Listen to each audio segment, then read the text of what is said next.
Continuamos hoy, amigo oyente, viajando por el libro de Apocalipsis. Y al llegar al capítulo 20, vemos que aquí estamos tratando con el milenio en relación a Cristo, a Satanás, al hombre, a los santos de la tribulación, a la resurrección, a la tierra y al gran trono blanco. Es necesario que reconozcamos esto. Desafortunadamente, muchos en el pasado, incluyendo al Dr. B. B. Warfield, uno de los grandes pensadores de la Iglesia que haya existido, él pensaba que el capítulo 20 de Apocalipsis no valía la pena considerarse porque el milenio solo se menciona allí. Y un período de 1000 años, en el sentido que acabamos de mencionar, él no pensaba que fuera muy importante y prácticamente lo dejaba de lado completamente. Desafortunadamente, es cierto que el milenio se menciona solamente en este capítulo. Ahora alguien quizá nos diga, pero es mencionado como 1000 años. No creemos que sea necesario entrar en la semántica del asunto. Milenio viene de una palabra latina que significa 1000. Así es que no discutamos en cuanto a la semántica del asunto. Milenio significa 1000 años de cualquier forma en que uno lo tome, ya que el resultado siempre es el mismo, 1000 años. A una persona que cree en el milenio se le podría llamar Kylios. Y Kilioísmo es la manera en que la iglesia primitiva se refería a esto, porque Kilioísmo en el griego significa también 1000. Esperamos pues que todos nos demos cuenta que estamos hablando de la misma cosa. Ahora, como resultado de todo esto, han surgido 3 escuelas muy definidas en el área de la interpretación de este capítulo 20 de Apocalipsis. Ya hemos hablado de esto con anterioridad y regresamos a lo mismo. La primera escuela es el postmilenarismo, que asumía que Cristo vendría a la conclusión de ese período de 1000 años. Es decir, que el hombre traería el reino por medio de la predicación del Evangelio. Este es un punto de vista optimista que prevaleció a principios del siglo XX. En ese entonces parecía como que llegaría a tener lugar una conversión a Cristo de carácter mundial, y que todo el mundo sería convertido. Pero ese punto de vista ya ha llegado a ser algo anticuado, pasado de moda. No pudo superar la primera mitad del siglo XX, que produjo 2 guerras mundiales, una depresión mundial, el surgimiento del comunismo y la bomba atómica con la cual la destrucción mundial es algo inminente. Por tanto, el postmilenarismo está más muerto que un dinosaurio. Aún hay algunas personas que tienen esta tendencia. De vez en cuando se recibe cartas de personas que, cuando comenzamos este estudio, nos dijeron que ellos aún eran postmilenaristas. No sabemos cómo uno puede ser eso, pero ellos dicen que lo son. Y los vamos a dejar que lo sean si eso es lo que les gusta. Ahora, otro punto de vista es el amilenarismo. Y cuando se dice a en el griego, significa sencillamente que uno no cree en el milenio. Y eso ha llegado a ser algo popular solamente en los últimos años, y ha reemplazado en su mayor parte al postmilenarismo. No mantiene un optimismo falso, y en su mayor parte ha enfatizado la venida de Cristo. Su debilidad principal es que espiritualiza los 1000 años, como hace con todo el libro de Apocalipsis. Coloca el milenio en la era presente.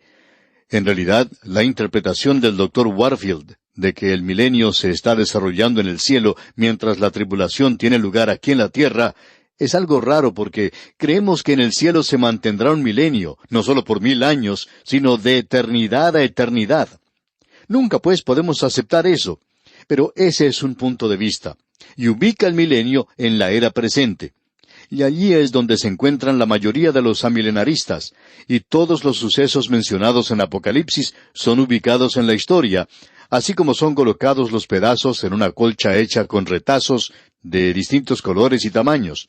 Y creemos que el resultado es el mismo. Es un verdadero lío. Ahora, el premilenarismo, por el contrario, toma el capítulo 20 de Apocalipsis a pie juntillas, como hace con todo el libro de Apocalipsis, aplicando una interpretación literal, a no ser que el contexto instruya de otra manera. Tuvimos un ejemplo de esto en el capítulo 19, donde dice que cuando el Señor viene, lo hará con una espada que sale de su boca. Y se nos ha hecho la pregunta si allí se habla de una espada literal que sale de su boca. Y creemos que la Escritura presenta esto claramente, que se refiere a la palabra de Dios, la cual es la espada. El apóstol Pablo dice que debemos tomar la palabra de Dios, la cual es la espada del Espíritu.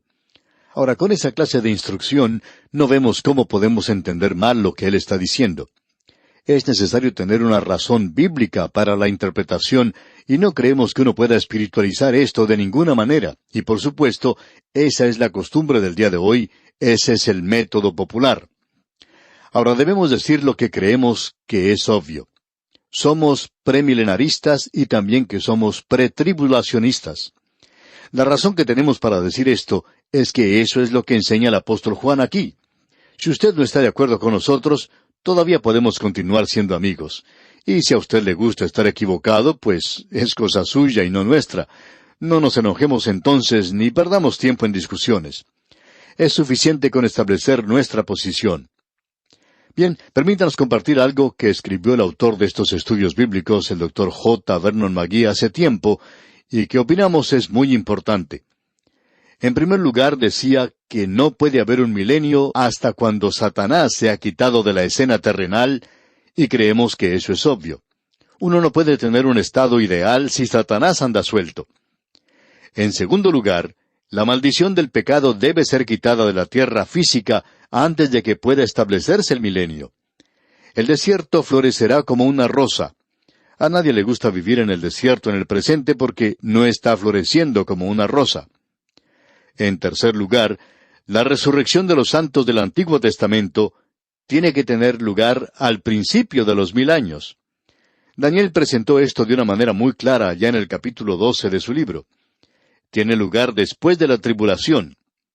Amigo oyente, ellos no son resucitados antes de la gran tribulación. Ellos tendrían que estar por allí esperando el milenio. Así es que no hay necesidad para que ellos hagan eso, y el Señor no los va a resucitar hasta que concluya el período de la gran tribulación. Allá en ese capítulo 12 de Daniel, versículos 1 y 2 leemos: En aquel tiempo se levantará Miguel, el gran príncipe que está de parte de los hijos de tu pueblo, y será tiempo de angustia, cual nunca fue desde que hubo gente hasta entonces. Pero en aquel tiempo será libertado tu pueblo, todos los que se hallen escritos en el libro.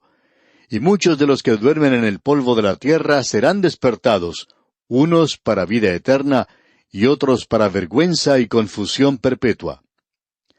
Ahora aquí estamos hablando de Israel.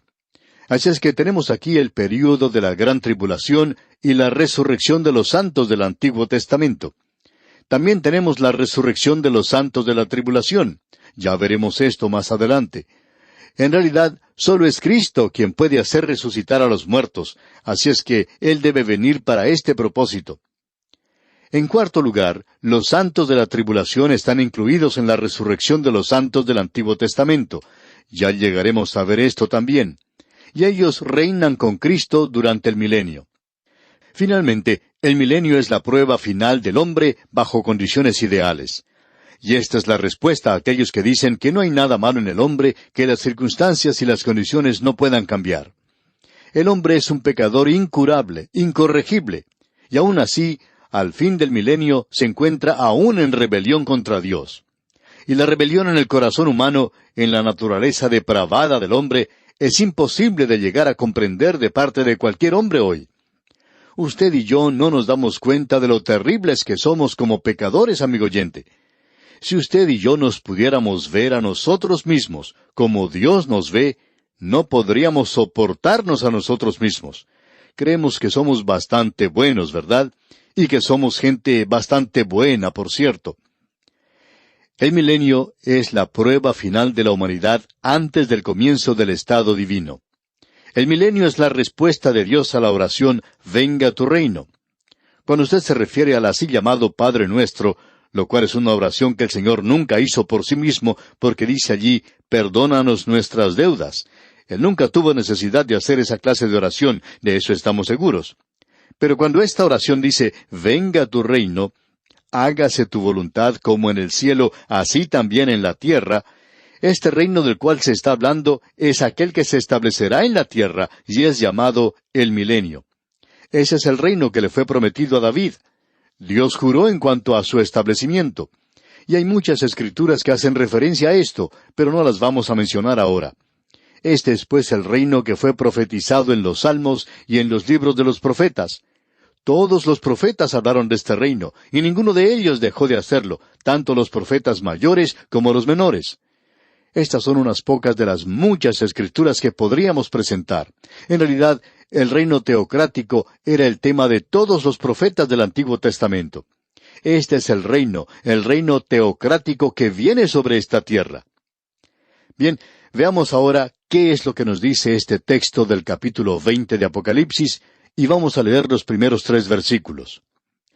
Vi a un ángel que descendía del cielo con la llave del abismo y una gran cadena en la mano, y prendió al dragón, la serpiente antigua, que es el diablo y Satanás, y lo ató por 1000 años, y lo arrojó al abismo y lo encerró, y puso su sello sobre él, para que no engañase más a las naciones hasta que fuesen cumplidos 1000 años. Y después de esto debe ser desatado por un poco de tiempo.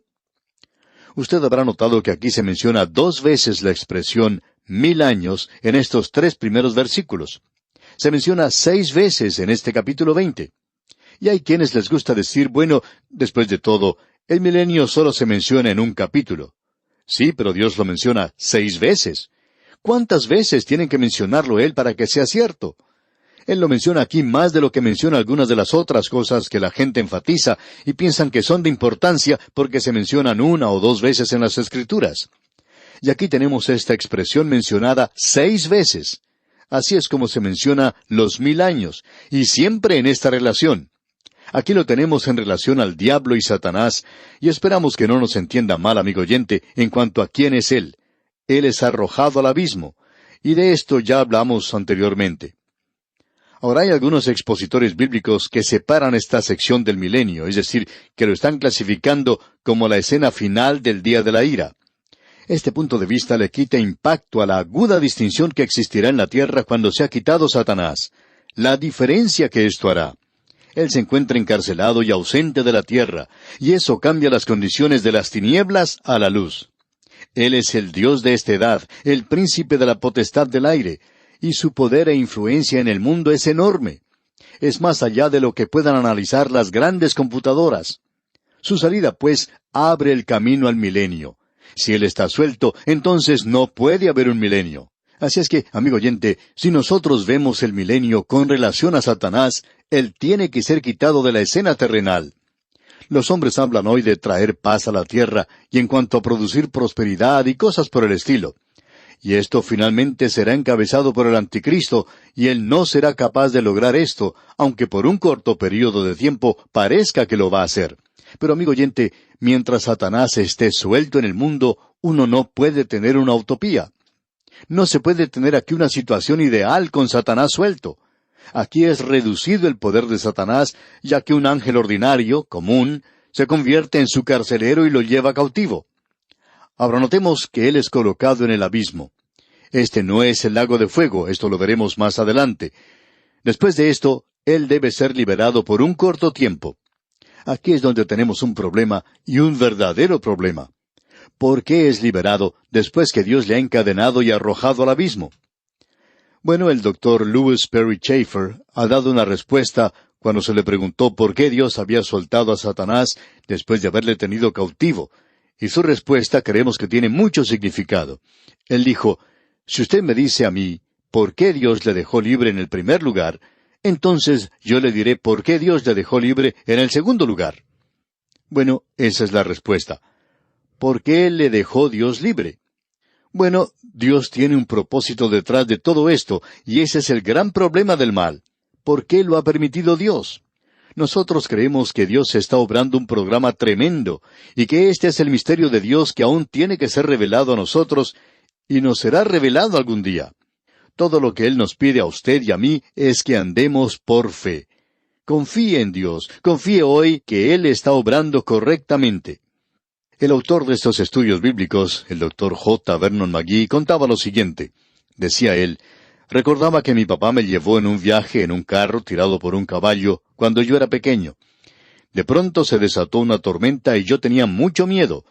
Soplaba el viento y era una verdadera tormenta y nos estábamos mojando. Y decía el Dr. McGee, nunca me olvidaré de que mi papá puso su brazo alrededor mío y me dijo, hijo, puedes confiar en mí. Y así lo hice.